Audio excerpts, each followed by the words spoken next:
Sesi soal jawab bersama Ustaz Abdul Somad. 1. Sekarang ekonomi agak kurang baik. Mohon Ustaz kongsikan amalan yang membuka pintu rezeki dan juga berkongsi perkara-perkara yang menutup pintu rezeki. Oh, dia cerita pintu lah. Pintu ada buka, ada tutup. Datanglah seorang yang dililit utang.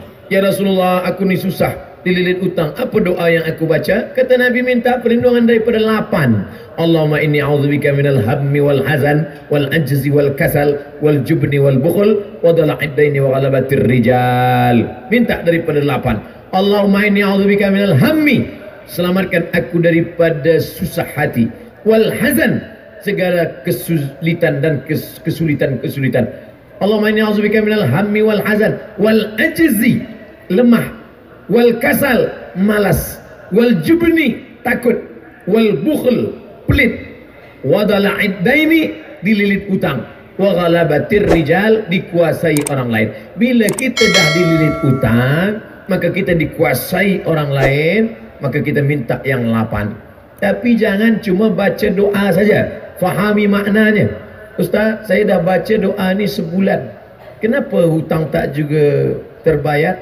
Awak baca saja, ya, tak kerja. Orang yang berusaha tapi tidak berdoa sombong. Bekerja pagi petang siang malam, tak ada mau berdoa, sombong. Orang yang hanya berdoa tak mau bekerja, pesong. Oleh sebab itu dua-dua mesti kita buat. Tapi kan rezeki sudah dijamin Allah. Betul, ini rezeki dijamin Allah. Ini rezeki saya, air untuk saya, ditakdirkan untuk saya, memang sudah dijamin oleh Allah SWT. Garanti ini punya Abdul Somad, tertulis di Lauhul Mahfuz, Abdul Somad. Tapi bila tak ada usaha nak buka tutup, nak masukkan dalam, boleh ke tengok aja masuk ke mulut? Mesti ada usaha. Oleh sebab itu maka banyak-banyak beribadah. Falyabudu rabb hadzal bait. Banyak-banyak engkau beribadah menyembah Allah. Kalau ibadah kau lakukan, Allah akan beri engkau doa. Apa dia? At'amahum min ju'. Bila engkau lapar, dia bagi makan. Wa amanahum min khauf. Bila engkau takut, dia beri engkau rasa aman. Kita kan dunia ni cuma 2 saja. Lapar, takut. Lapar, takut. Bila dah kenyang, takut pun hilang. Takut anak tak sekolah, takut bila nanti lepas dia tak kerja, takut nanti kerja dia tak kaya, takut. Hidup ini yang penting cukup saja. Cukup beli kereta, cukup beli rumah, cukup nikah, cukup punya anak, cukup nikah sekali lagi. Cukup. Maksudnya bini dia yang pertama meninggal dunia, jangan nak marah saja. Wa amanahum min khauf, aman daripada segala takut. Tapi syarat dia apa? Falyabudu, banyak-banyak beribadah. Susahkah bagi Allah Subhanahu wa taala untuk mengeluarkan air dari tanah yang kering, batu? Tapi kalau Allah berkehendak, bukan dari tumit engkau air itu keluar, wahai Hajar. Hajar, naik ke Bukit Safa, turun, naik ke Bukit Marwah, tak ada air. Tapi air itu datang dari tumit budak kecil yang belum pandai berjalan. Dari tumit Ismail. Tapi tumit Ismail, dia tengok air. Apa kata Hajar? Zamzami. Berkumpullah air. Berkumpul. Air itu berkumpul 3.800 tahun. Air itu tak kering. Tapi jangan gara-gara mendengar cerita ni, esok dia tak ada kerja. Awak kenapa tak kerja? Kenapa tak pergi office? Kata Ustaz Somad, bukan dari tumit kita rezeki itu datang, dari tumit budak kecil. Betul, dari tumit budak kecil. Tapi tumit yang besar ini melangkah dulu ke Safa, melangkah dulu ke Marwah, pergi ke Safa, pergi ke Marwah, dah tak ada baru. Padahal ayahnya Nabi Ibrahim alaihissalam, anaknya Nabi Ismail alaihissalam, istrinya perempuan solehah Hajar, 3 orang baik. Hajar tak ada angkat tangan, ya Allah bagilah air ya Allah, tak. Tapi apa yang dilakukan Hajar? Naik ke Bukit Safa, naik ke Bukit Marwah, usaha, doa, fatawakkal ala Allah. Apa yang menutup pintu rezeki, Ustaz? Allah sudah tetapkan rezeki kita. Kenapa rezeki itu batal? Kenapa Allah tutup pintu rezeki? Zalika bi anna Allah lam yakum mughayyiran ni'matan an'amaha ala qaumin. Allah tidak merubah rezeki itu. Lalu siapa yang merubahnya? Kita yang merubah karena perbuatan maksiat. Ini ayatnya. Walau anna alal qura amanu, kalaulah penduduk suatu negeri itu beriman, wattaqau, takut kepada Allah, la fatahna, kami bukakan barakat, barakatin minas sama, dari langit, wal ard, dari bumi. Walakin kazzabu, manakala mereka dustakan ayat kami, manakala mereka sunyikan masjid kami, manakala mereka biarkan anak-anak yatim kami, akhadnahum, kami cabut. Kenapa Allah cabut barakah?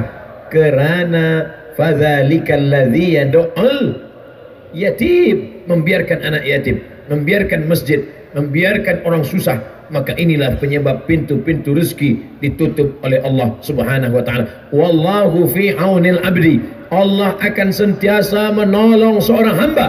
Apa syaratnya? Maka al-abdu fi auni akhi, selama hamba itu mahu menolong saudaranya. Engkau sanggup membeli kereta yang mewah, sanggup membeli rumah yang besar, sementara anak yatim fakir miskin tak makan. La yu'minu ahadukum, kamu tidak beriman. Tak beriman, kata Nabi, hatta yuhibba li akhi, sampai kau sayang kepada saudaramu seiman, ma yuhibbu li nafsi, sama seperti sayang pada diri sendiri. 2. Ustaz, sekiranya saya ingin membuat persediaan kedatangan Dajjal, yaitu dengan menyediakan bekalan air dan makanan yang banyak. Oh, dia dah siap-siap dah. Bila Dajjal datang, saya dah siapkan ini rumah di bawah tanah, ada air, ada makanan. Adakah bekalan ini lenyap dan hilang apa Dajjal muncul? Dajjal boleh tunjuk langit, ya sama imtiri, turunkan hujan. Ya ardi umbuti, wahai tanaman tumbuhkan, tumbuh.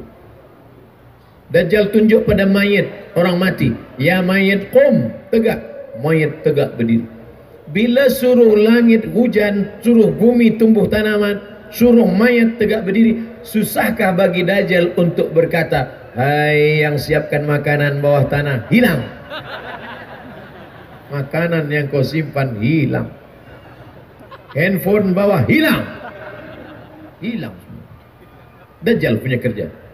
Sebab dia nak tunjuk kafir. Jadi yang perlu kita siapkan ini apa? 3. Yang pertama, selepas sembahyang, sebelum salam, selepas tasyahud, Allahumma inni a'udzubika min adzabi jahannam wa min adzabil qabri wa min fitnatil mahya wal mamat wa min syarri fitnatil masihid Dajjal. Yang kedua, hafaz 10 ayat pertama surah Al-Kahfi. Yang ketiga, baca surah Al-Kahfi malam Jumaat.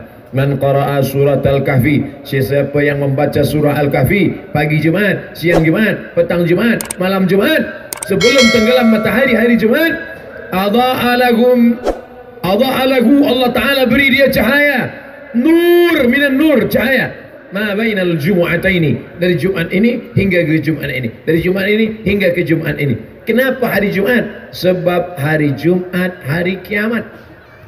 Datang Dajjal hari ini, hari Sabtu, hari Ahad, dia baca hari Jumat, Allah berikan dia cahaya hingga ke hari Jumat, maka dia akan dipelihara Allah. Jumat ini belum kiamat, Jumat nanti kiamat, Dajjal datang, maka Allah akan jaga dia. Maka nanti minta tolong kepada ustaz, tuan guru, kita mengaji tafsir surah Al-Kahfi, supaya bukan hanya sekadar setakat membaca saja, tapi kita pahami maknanya, dan amal perbuatan kita membuat Dajjal takut dan terselamatkan. Mudah-mudahan kita, anak cucu kita selamat daripada fitnah Dajjal. Amin. 3. Mana yang lebih utama antara amanah dan rasa kasihan? Kita diamanahkan untuk menjaga satu institusi agama, membayar gaji pekerja. Ada di antara pekerja yang kurang komited dan gagal menunaikan tanggung jawab bekerja mengikut standar yang ditetapkan, walaupun diberi teguran dan nasihat berulang kali. Berapa kali? Hampir 10 tahun. Kalau ikut amanah, rasanya saya mesti buang pekerjaan ini. Tapi rasa kasihan, kerana nanti bagaimana dia nak menanggung anak, istri, mana yang lebih utama Ustaz? Amanah atau kasihan? La takhunullah, jangan kamu khianati Allah. War rasul, khianati rasul. Wa takhunu amanatikum, kamu mengkhianati amanahmu. Wa antum ta'lamun, dan kamu tahu.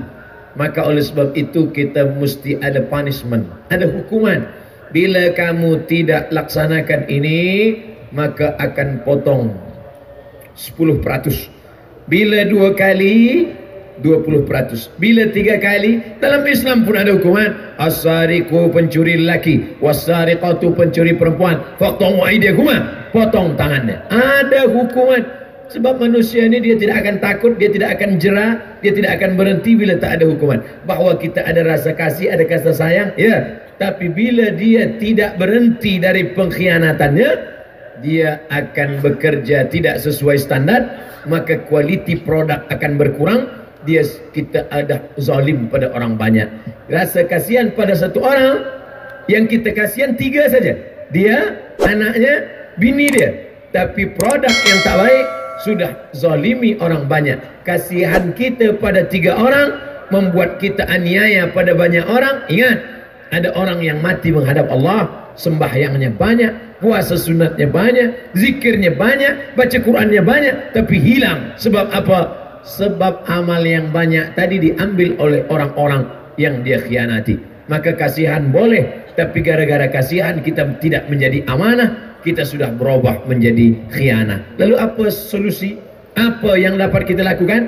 Kita bagi dia peringatan. Bila awak tidak kerja sesuai standar, potong.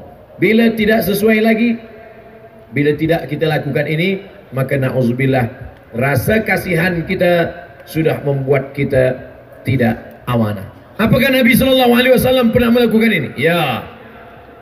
Pulang kembali daripada Yaman. Ini kambing saya, ini kambing zakat, ini unta zakat, ini kambing saya. Kalau ikut kasihan, tentu Nabi akan berkata, ambillah, saya kasihan tengok engkau, sebab engkau jalan jauh daripada Yaman. Tapi Nabi tidak. Apa kata Nabi SAW? Apakah bila engkau duduk di rumah bapamu, duduk di rumah bundamu, apakah mungkin orang akan datang memberikan engkau hadiah ini? Tentu tidak. Engkau dapat kambing ini sebab engkau adalah amil zakat. Maka Nabi SAW marah. Kemarahan Nabi bukan berarti Nabi tidak kasihan. Nabi itu wa ma arsalnaka illa rahmatan lil alamin. Nabi kasihan, tapi tidak ingin mengkhianati amanah. Maka hati-hati antara kasihan dan amanah. 4. Kenapa ada segelintir golongan yang bagus dalam bab solat berjamaah, tapi bukan sekedar tak hadir, tapi tak cukup dan tak suka dengan majlis ilmu? Siapa golongan ini Ustaz? Mana saya tahu. Ada orang bagus dalam solat berjamaah, dia datang solat jamaah, lepas itu dia balik ke rumah.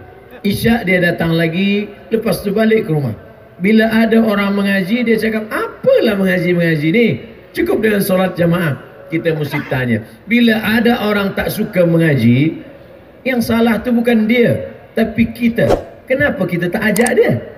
Kita tanya dia, Tuan Haji, kenapa tak nak mengaji? Tak ada perlu-perlu mengaji. Awak belum lahir, saya dah sembahyang. Cuba saya dengar bacaan sembahyang Tuan Haji. Apa awak dengar? Saya nak belajar. Sebenarnya saya pun tak banyak hafaz. Mungkin dia tak nak mengaji itu sebab dia selama ini manakala dia dengar ustaz cakap, ustaz itu menyakitkan hati dia. Ustaz bicara tentang tak pandai baca Quran, dia memang tak pandai baca Quran. Jadi kita ajak dia baik. Ud'u ila sabili rabbik, ajak orang ke jalan Allah. Tuan Haji, ayolah kita berjamaah di masjid. Tak perlu saya berjamaah, penting saya sendiri saja. Esok kita datang lagi. Tuan Haji, ayolah berjamaah. Tak perlu, yang penting saya sendiri saja. Tuan Haji, nanti bila Tuan Haji mati, kan tak boleh jalan sendiri ke kubur kan? Kami hantar kan? Bila tak datang nak ikut majlis kami, kami biarkanlah sampai busuk. Ya, saya datang insyaAllah. Oleh sebab itu maka alaikum bil jamaah, hendaklah dengan jamaah, dengan kata-kata yang lembut, bil hikmah wal mau'izatil hasanah, suri tauladan yang baik. Tapi ini orangnya keras, dia mesti berdebat. Pakai debat. Zakir Naik pun debat, Ahmad Dedat pun debat, Rahmatullah Al-Hindi pun debat. Tapi dengan cara apa? Billati hiya ahsan, dengan cara yang baik, dengan cara yang santai.